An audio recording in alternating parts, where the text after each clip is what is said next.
దక్షిణాది cinema star SJ సూర్య 10 ఏళ్ల తర్వాత మళ్ళీ దర్శకత్వ బాధ్యతలు చేపట్టారు.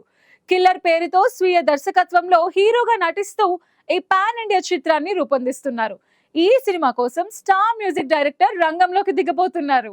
దక్షిణాది సినిమా ప్రేక్షకుల హృదయాల్లో చెరగని ముద్ర వేసిన ఎస్జే సూర్య విలన్ గా, క్యారెక్టర్ ఆర్టిస్ట్ గా ఎలాంటి పాత్రలోనైనా తనదైన శైలితో అలరిస్తున్నాడు. స్పైడర్, సరిపోదా శనివారం, గేమ్ చేంజర్ వంటి చిత్రాలతో తెలుగు ప్రేక్షకులను మెప్పించిన సూర్య తమిళ్లోనూ మానాడు, మార్క్ ఆంటనీ వంటి చిత్రాలతో సత్తా చాటాడు.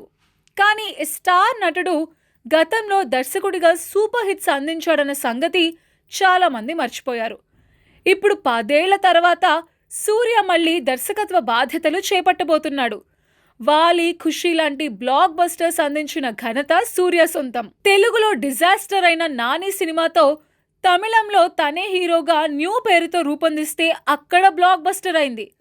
అంతకు ముందే కొన్ని సినిమాల్లో చిన్న చిన్న పాత్రలు చేసిన న్యూతో నటుడిగా వచ్చిన గుర్తింపుతో అతను యాక్టింగ్లో బిజీ అయిపోయాడు. క్రమంగా దర్శకుడిగా సినిమాలు తగ్గించేసి నటుడిగా స్థిరపడిపోయాడు.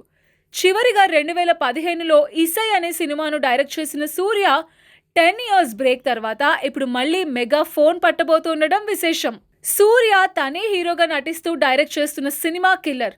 ఓ పెద్ద నిర్మాణ సంస్థతో కలిసి సూర్య ఈ చిత్రాన్ని తెరకెక్కించబోతున్నాడు. అంతకుముందు సూర్య డైరెక్ట్ చేసిన నాని, న్యూ, పులి లాంటి చిత్రాలకు సంగీతం అందించిన legendary music director AR Rahman తన కొత్త చిత్రానికి పనిచేయబోతున్నారు. ఈ చిత్రం పాన్ ఇండియా రేంజ్లో తెరకెక్కబోతోంది. ఈ సినిమా కోసం కొంతకాలం నటుడిగా వేరే చిత్రాలేవీ చేయట్లేదు సూర్య. మరి 10 ఏళ్ల తర్వాత దర్శకుడిగా సినిమా తీస్తూ సూర్య ఏ మేర మెప్పిస్తాడో చూడాలి.